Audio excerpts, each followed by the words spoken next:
जय माता दी।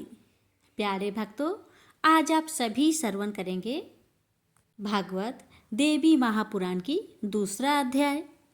इस अध्याय में महामुनि जैमिनी द्वारा श्री वेद व्यास जी से शिव नारद संवाद के रूप में वर्णित देवी के महात्म्य वाले महाभागवत को सुनाने की प्रार्थना करते हैं। सूत जी बोले, बहुत से पौराणिक आख्यानों का श्रवण कर लेने के बाद मुनिश्रेष्ठ जैमिनी ने भूमि पर दंडवत की भांति गिरकर व्यास जी को प्रणाम करके उनसे आदर पूर्वक पूछा। जैमिनी बोले, समस्त वेद वेताओं में श्रेष्ठ मुनिवर, आपको नमस्कार है। महामते, इस लोक में आपसे बढ़कर वक्ता और कोई नहीं है। मुने, आपके मुखा रविंद्र से पुण्यमयी कथा सुनकर मैं कृतार्थ हो गया हूँ, कृतार्थ हो गया हूँ, कृतार्थ हो गया हूँ। इसमें कोई संदेह नहीं है। अब एक दूसरी बात जो मेरे मन में चिरकाल से स्थित है, उसके विषय में सुनना चाहता हूँ। जगत के आदि में उत्पन्न भक्तों के दुर्गम कष्टों को दूर करने वाली तीनों लोकों की माता नित्य स्वरूपा सच्चिदानंद स्वरूपिणी जो भगवती दुर्गा है, ब्रह्मा आदि देवताओं के लिए भी दुर्लभ, जिनके दोनों चरणा बिंदु को अपने हृदय कमल पर धारण करते हुए विश्वेश्वर शिव स्वरूप में स्थित है, उनके अनुपम महात्म्य का आपने जो संक्षेप में वर्णन किया है, उससे मेरी तृप्ति नहीं हुई है।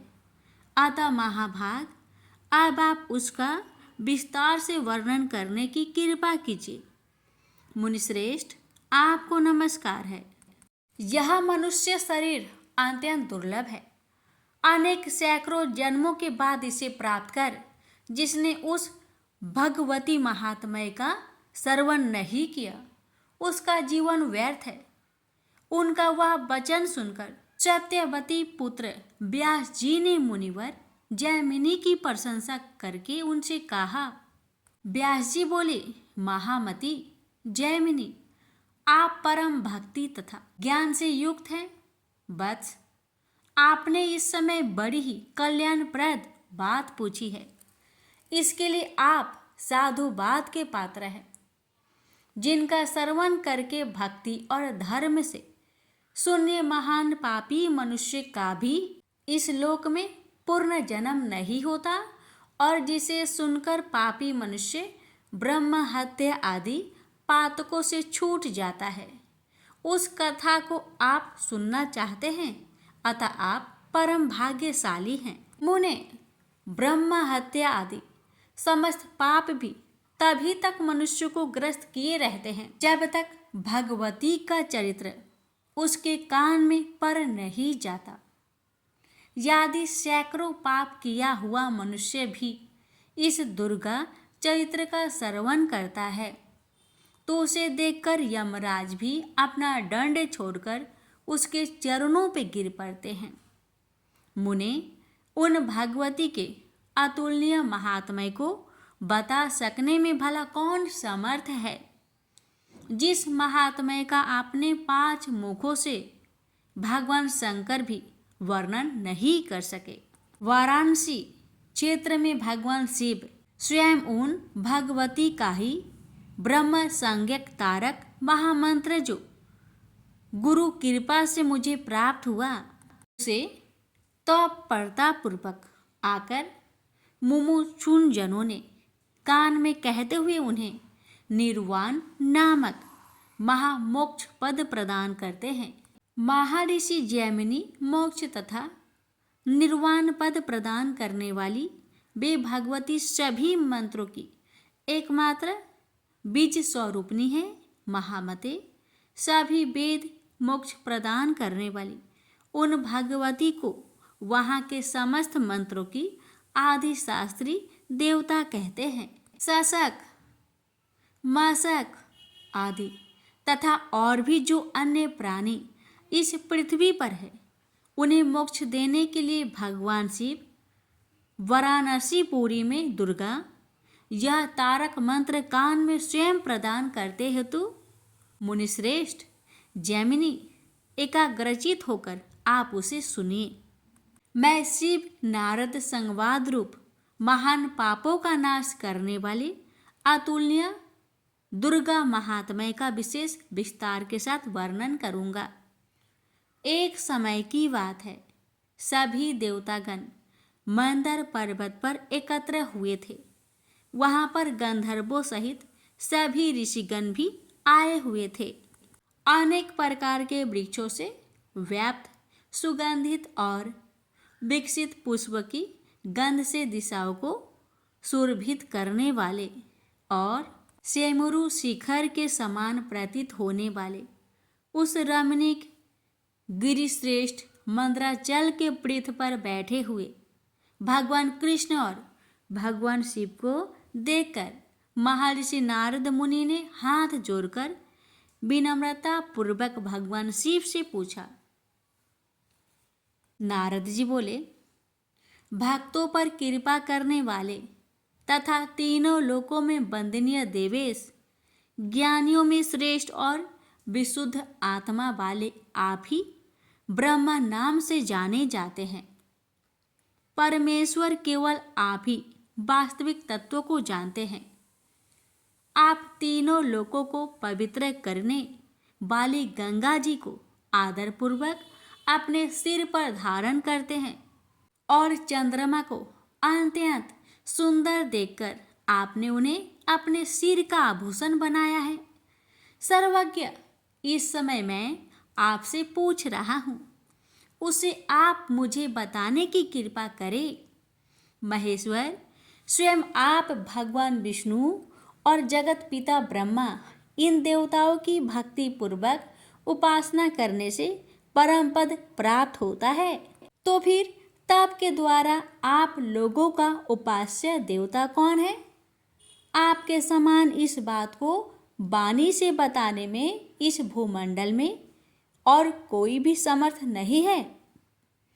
कृपा मूर्ति महेश्वर, इस प्रकार के प्रभाव वाले आप लोग के जो उपास देवता हैं, उनके विषय में भी मुझे अवश्य जान लेना चाहिए।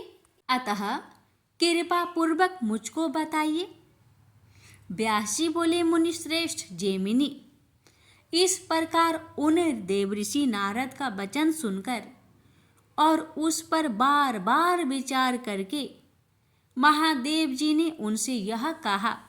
श्री महादेव जी बोले, तात, आपने जो बात पूछी है वह तो परम गोपनीय है।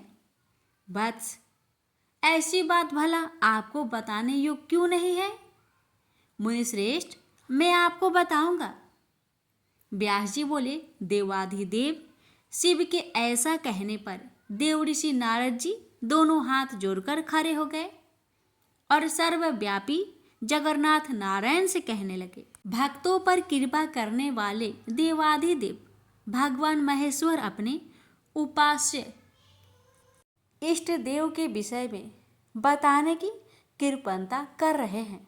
अतः शरणागतों पर कृपा करने वाले देवेश, आप उनसे कहने की कृपा करें। श्री नारायण जी बोले, तात, उस देवता से आपका क्या प्रयोजन? आप सबके देवता तो हम है ही। हमारे ही आराधना करके आप परम पद प्राप्त कर लेंगे। अतः हम सबके देवता से आपका क्या प्रयोजन? व्यास मुनि से बोले, इस प्रकार उन नारायण का भी वह वचन सुनकर मुनिश्रेष्ठ नारद हाथ जोड़कर स्तुति वचनों से शिव तथा विष्णु जी का स्तवन करने लगे। नारद जी बोले, विश्वेश्वर देव देव प्रसन्न होइए, नारायण वासुदेव प्रसन्न होइए। अपने शुभ शरीर के अंगों में सर्वरूपी आभूषण धारण करने वाले शिव प्रसन्न होइए।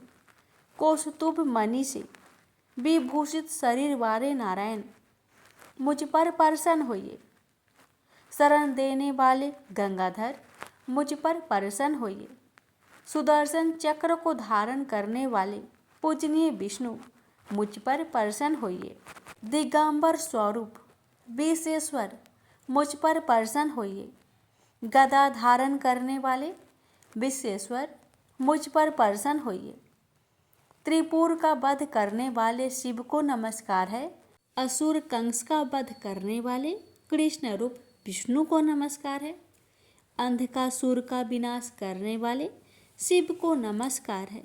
और त्रिनावर्त का संहार करने वाले विष्णु को नमस्कार है। विष्णु को बार बार नमस्कार है। गरुड़ आसन पर विराजमान आप विष्णु को तथा नंदी पर आरूढ़ आप शिव को नमस्कार है। व्यास जी बोले, परम पूज्य, उन देव ऋषि नारद को इस प्रकार स्तुति करते हुए देखकर महादेव जी की ओर दृष्टि करके भगवान विष्णु ने कहा। विष्णु जी बोले, देव, ये ब्रह्मपुत्र देव ऋषि नारद परम भक्त, ज्ञानी एवं विनम्र स्वभाव वाले हैं। आप भक्त वत्सल हैं, इसलिए आपको इन पर अवश्य कृपा करनी चाहिए।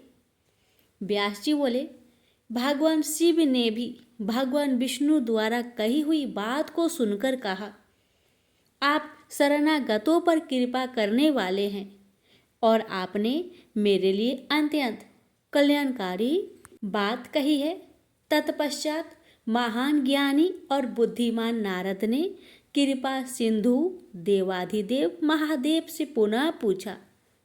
नारद जी ने बोले, इंद्र आदि समस्त लोकपालों ने आप शिव विष्णु तथा जगत पिता ब्रह्मा की उपासना करके श्रेष्ठ पद प्राप्त किया है। देवेश, यदि मेरे ऊपर आपका अनुग्रह हो तो आप लोग जिस पूर्ण तथा अविनाशी देवता की आराधना करते हैं उसके विषय में मुझे बतलाइए। देव, जिसकी कृपा से आपने ऐसा महान ऐश्वर्य प्राप्त किया है, उस देवता के विषय में यदि आप मुझे बताते हैं तो मेरे ऊपर यह आपका अनुग्रह होगा। व्यास जी बोले, योगेश्वर मुनिवर नारद जी द्वारा इस प्रकार प्रार्थना करने पर निर्मलपति भगवान शंकर पहले तो सतत समाध्य हो गए। पुनः भगवती श्री दुर्गा के चरण कमल का अपने हृदय में ध्यान करते हुए और उन्हें ही एकमात्र पूर्ण ब्रह्मा जानकर उन्होंने आदर पूर्वक कहना प्रारंभ किया। इस प्रकार श्री महाभागवत पुराण के अंतर्गत श्री व्यास जैमिनी संवाद में व्रतोपासना वर्णन नामक दूसरा अध्याय पूर्ण हुआ। प्रेम से बोलिए जय माता दी।